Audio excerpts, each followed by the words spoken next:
오늘 수업은 세상 일의 원리와 근원이 궁금한 사람들이 공부해야 하는 통합사유 철학이다. 지금 지난 시간까지 수평적 평면세계, 네 가지의 수평적 평면세계를 공부했고, 오늘서부터 수직적 평면세계, 우리 삶에서 수직적 평면세계는 어떤 것들이 있는지, 그리고 그 수직적 평면세계들, 8개의 수직 평면이 있는데 그 수직 평면들이 우리 세상 일에 어떤 영향을 미치고 우리 세상 일에서 어떤 것들을 만들어내고 어떤 일에 원리가 되고 어떤 일에 근원이 되는지 밝혀보도록 하자. 도형으로 나타내면 첫 번째 수직 세계의 평면 세계, 첫 번째는 의지와 인식이 이루는 수직 평면이 되겠다. 의지와 인식이 구성하는 수직 평면. 이 의지와 인식이 구성하는 이 수직 평면에서는 존재의 성분은 들어가지 않는다. 존재의 성분 없이 실체 없이 생각과 의지만으로 구성된 평면. 실체 없이 의지와 인식만으로 구성된 평면에서 우리가 우리 삶에서 그 평면에서 어떤 일들이 일어나는지 우리 사유해보자.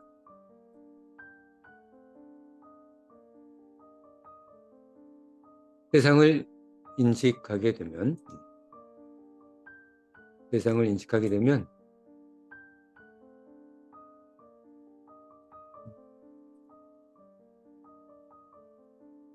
볼까? 세상을 인식하게 되면 삶이 더 넓어진다. 이 수직적 높은 산에 올라가면 아래가 내려다 보이듯이 조망할 수 있는 거야, 세상을. 삶을 조망할 수 있는 그런 능력은 인식을 통해서 우리는 삶을 조망할 수 있다. 그렇겠지. 이를 통해 세상을 조망할 수 있는 수직 공간을 확보하기 때문이다. 미분 방정식, x제곱을 미분하면 2x가 되는 그런 미분 방정식의 해를 도출하는 방법을 이해하면 어떻게 미분 방정식을 푸는지 그걸 알게 되면 유사한 문제를 풀 수 있고 원리를 알아야지 유사한 문제를 풀 수 있겠지. 아름다움의 근원을 알게 되면 무엇이든 우리는 아름답게 할 수 있는 가능성이 있는 거야. 그렇지? 뭐 근원을 알았다고 해서 여기에는 뭐 무엇이든 아름답게 할 수 있다고 나와 있지만 꼭 그런 것은 아니고 아름답게 할 수 있는 가능성이 있다는 거겠지. 정확하게 엄밀하게 얘기하면. 자, 내용으로 들어가 보자. 의지와 인식의 평면적 세계. 의지와 인식의 평면적 세계. 이제 인식의 세계를 포함한 삶의 사이 공간을 생각한다. 인식은 단순히 생각하는 것과는 달리 원리에 대하여 깨닫는 작용. 단순히 뭐 생각하는 것만은 아니지. 예를 들어 우리 경험으로부터 밤이 지나면 아침이 오는 것을 아는 것은 자연스럽게 떠오르는 생각에 의한 것이고, 밤이 지나면 아침이 오는구나. 경험을 통해서 그냥 아는 것. 그건 바로 생각에 의한 것이고, 일부 인식작용을 포함하여 사실 인식으로 분류될 수 있다. 그것도 사실은 이제 인식을 좀 분류하게 되면 인식의 선형세계에서 배웠듯이 사실 인식으로 분류될 수도 있다. 밤이 지나면 아침이 오는 것은 지구가 자전하기 때문이라는 것을 안다면 그것은 인식에 의해서 인식작용이 되는 거지. 원리 또는 진리를 알고 또 알아가는 과정이며 원리 인식으로 분류된다.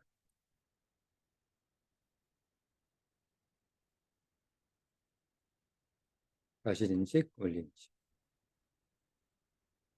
자, 인식 공부할 때, 인식의 선형세계 공부할 때 배웠던 거 기억나지?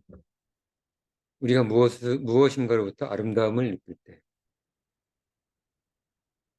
아름다움을 느끼는 것은 생각의 작용이고, 이 잔은 참 아름답다.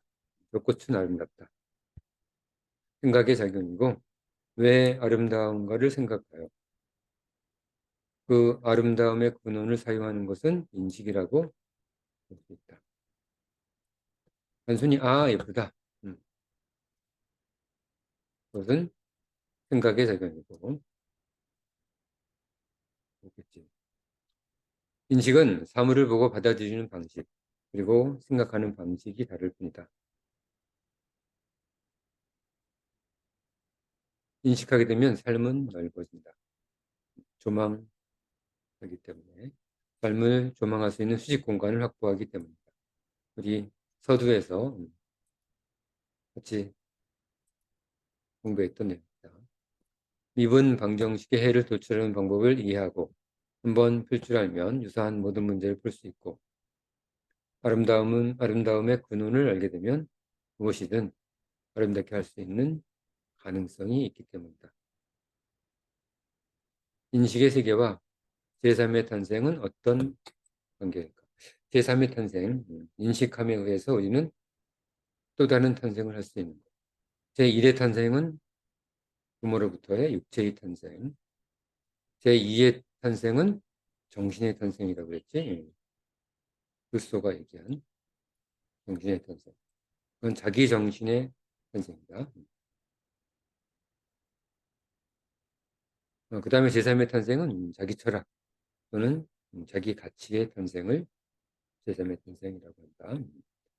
자기 철학과 자기 가치가 생기려면 우리가 인식해야 돼. 그래서 제3의 탄생을 하려면 인식의 세계를 확실히 경험해야 한다. 인식의 세계와 제3의 탄생은 관계가 있다. 자신에 대한 인식을 시작하게 되면 자신의 존재가 새롭게 변화한다.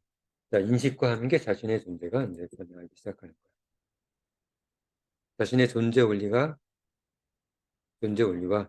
진리가 눈에 들어오기 때문이다. 자신의 존재 원리와 진리가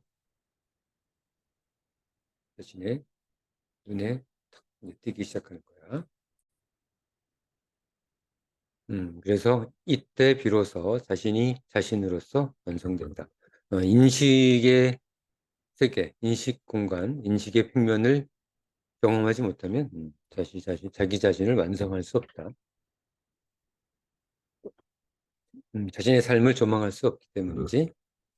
자신의 기질, 자신의 가치관, 자신만의 타자로부터 방해받지 않는 철학이 시작하는 거야. 자신의 기질, 자신의 가치관, 자신만의 철학. 이것이 뭐라고? 제3의 탄생.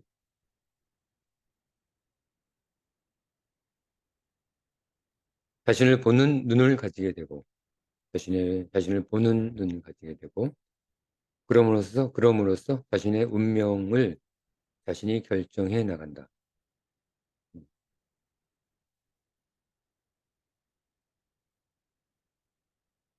이때 운명이라 함은 자신의 삶의 목표와 밀접한 관계가 있고, 이에 따라서 제3의 탄생 이후 삶의 목표를 결정할 능력을 드디어 갖추게 됨을 의미한다. 자, 제3의 탄생을 함으로써 이제 자신의 삶의 목표가 드러나기 시작하는 거야. 난 뭐 이대로 그냥 살다가 돈 조금 벌면서 살다가 그럭저럭 재미있는 게임이나 하면서 그럭저럭 살다가 죽을 거야. 뭐 이렇게 생각하는 삶의 목표를 두지 않는 그런 삶을 살게 되면 아직 제3의 탄생을 하지 못하는 거야. 뭐 나름대로 할 얘기는 있겠지. 노양사상을 끌어다가 그럴듯하게 그런 삶의 의미를 변명할 수도 있을 거야. 자, 그건 나중에 다시 생각해보고. 이는 인간 일반을 크게 변화시킨다. 우리 사람들이 크게 변화하는 어떤 전환점, 우리 삶이 변화하는, 자기 자신이 변화하는 변환점이 바로 인식의 세계를 경험하는 거다. 제3의 탄생이 되겠지. 삶의 수직 평면 사이 공간에서 우리가 자신의 삶을 한 단계 도약하기 위해서는 삶의 수직 사이 공간을 인식해야 되고, 여기서 그 중에서 인식은 각 대응 세계, 인식 말고 인식에서부터 존재와 반존재가 있고 의지와 반의지가 있겠지. 이를 수직적 조망하는, 인식화하는 또는 반인식화하는 세계로 구성된다. 이걸 이제 도형으로 잠깐 보게 되면 인식으로부터 의지와 반의지를 조망하고 인식으로부터 존재와 반존재를 조망할 수 있는 것, 조망. 개미가 지구 표면을 굴을 아무리 무한히 기어다녀도 그 굴을 벗어나지 못하듯이 인식하지 못하면 우리는 존재와 의지의 세계에서 벗어나지 못하게 된다. 그러므로 이 세계를 통해서 우리는 비약적으로 사유 공간을 넓힐 수 있다. 우리 생각을 넓힐 수 있다. 선형 세계에서 사유한 바와 같이 인식의 세계는 사실인식과 원리인식, 아까 처음에 잠깐 얘기했던 것처럼 두 가지 세계로 구분되며 구성되며 의지의 세계는 본능적, 감성적, 지성적 의지 세계로 구성된다.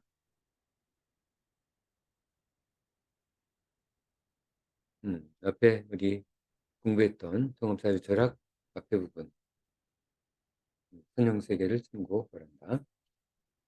인식과 의지의 세계는 우리가 지금 공부하고 있는 인식과 의지의 세계는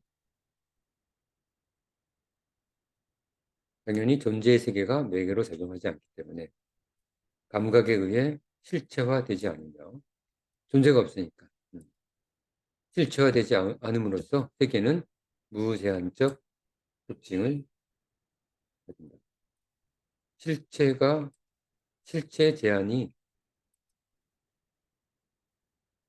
가동하지 않는 거예요. 인식하고 의지하고 의지를 인식하고 인식을 의지하고 무제한적으로 반복 확대되는 거지. 의지의 세계는 그 영역이 확대되어도 존재와 인식의 사이 범위가 크게 확대되지 않는 존재의 세계도 그 영역, 다시 한번 보고 넘어가자. 의지의 세계는 그 영역이 확대되어도 존재와 인식의 사이 범위가 크게 확대되지 않는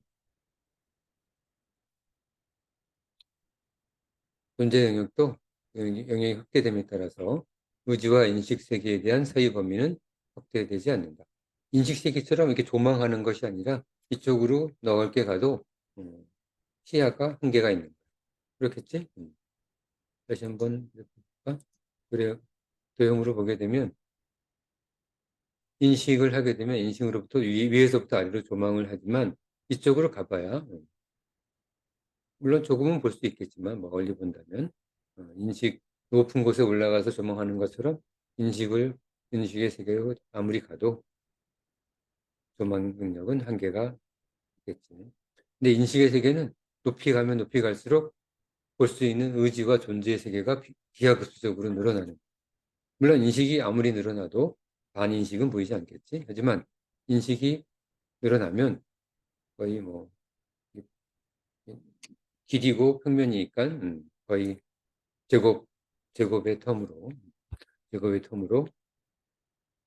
조망할 수 있는 면적이 조망할 수 있는 세계가 늘어나게 된다.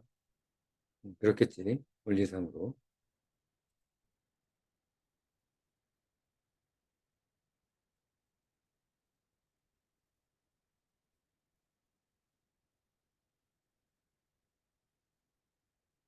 존재, 존재의 세계 영역도 여기까지 있었지. 확대됨에 따라서 의지와 인식 세계에 대한 사유 범위는 크게 확대되지는 않습니다. 수평적 특성을 가지며 인식의 세계는 존재와 의지는 수평적 특성을 가지며 인식의 세계는 그 영역이 증대됨에 따라 존재 및 의지 세계의 영역이 크게 확대되는 수직적 특성을 가진다. 뭐 당연하다. 그렇지? 이와 같은 수평적 선형 세계와 수직적 선형 세계가 이루는 평면 세계를 이와 같은 수평적 선형 세계와 의지가 되겠지. 의지나 또는 존재. 그다음에 수직적 선형 세계는 인식을 말한다. 물론 나중에 반인식도 배우겠지만 수직적 선형 세계가 이루는 평면 세계를 수직적 평면 세계라고 정의한다. 우리가 지금 공부하고 있지. 수직적 평면 세계는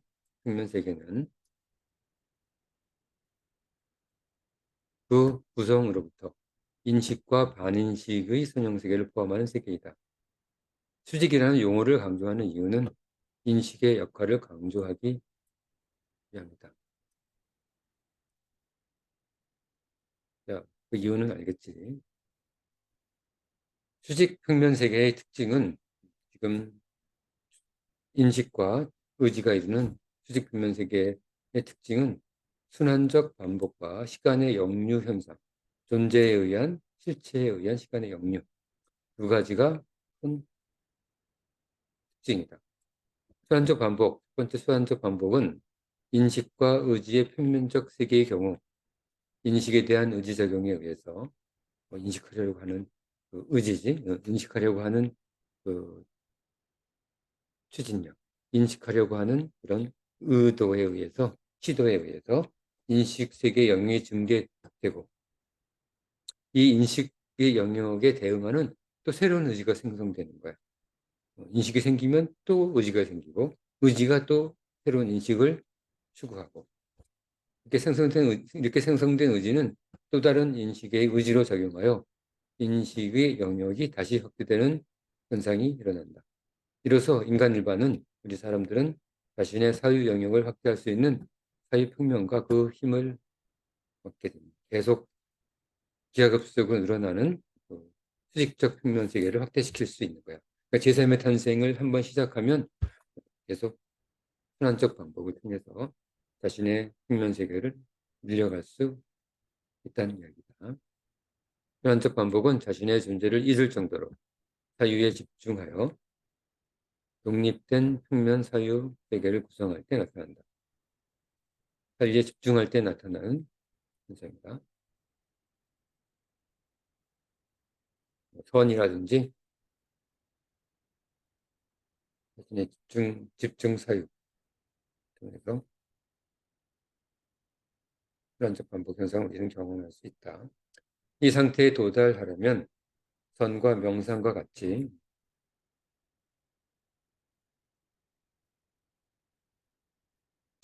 몰입하면 내면의 존재를 잃는 연습이 집중하여 몰입하여 내면의 존재를 잃는 연습이 필요할 수도 있다. 의지와 인식의 세계니까 우리가 순환적 반복을 경험하려면 존재를 잃는 연습이 필요하다. 이해됐지?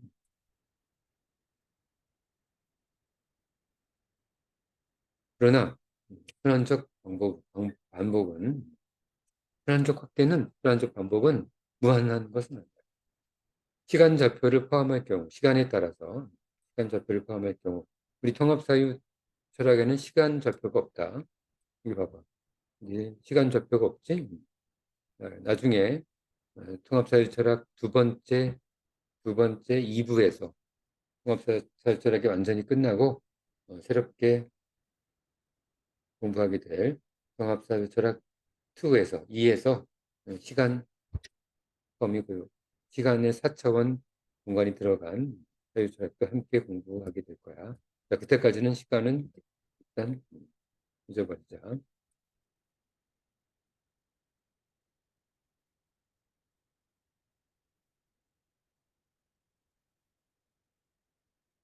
존재를 잃는 연습이 필요할 수도 있다. 그렇지?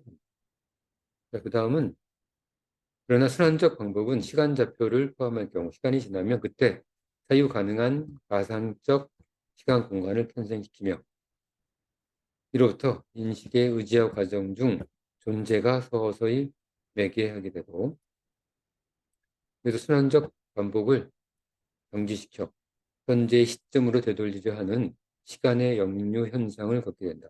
실체, 존재가 순환적 반복을 중단시키고 현재로 돌아오게 하는 거야. 그래서 시간을 역류시킨다. 시간의 역류는 수직 세계를 감각 가능적 세계, 실체적 세계가 되겠지. 실체적 세계로 전환시키는 원인으로 작용하며 이 수직 평면 세계의 순환적 반복으로부터 무제한적 영역 확대에 기인한 폐쇄적 반응 세계로부터 계속 반복만 하다 보면 그 세계에 갇혀 있겠지. 확대는 되겠지만 그 세계를 벗어날 수가 없는 거야.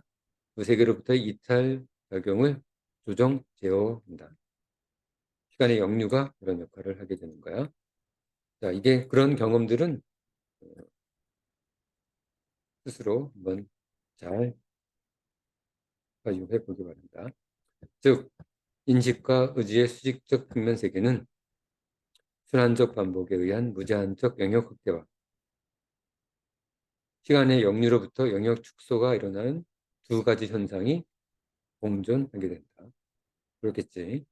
이는 후술되는 존재의지 인식 공간에서 시간의 역류가 일어나려면 이제 존재가 작용하게 되는 거야. 그러니까 시간의 역류를 고려하게 되면 우리는 이제 공간 세계로 우리 삶이 전환하게 될 거야.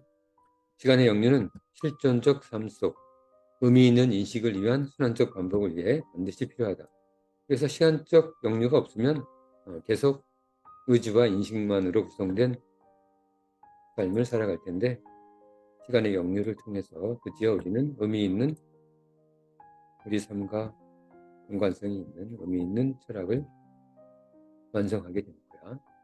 이는 존재가 철학을 완성한다는 명제를 확인시켜준다. 우리는 존재 없이 철학을 완성할 수는 없다. 아무리 생각만으로 생각은 인식과 의지만이지 의지만으로 구성된 세상에서는 의지와 인식으로 만들어진 사유, 의지와 인식으로 만들어진 세상에서는 우리는 철학을 삶의 가치를 완성할 수 있다. 다시 한번 읽어보면 이는 존재가 철학을 완성한다 라는 명제를 재확인시켜줍니다. 자, 오늘 수업은 여기까지 하고 나머지 다음 시간에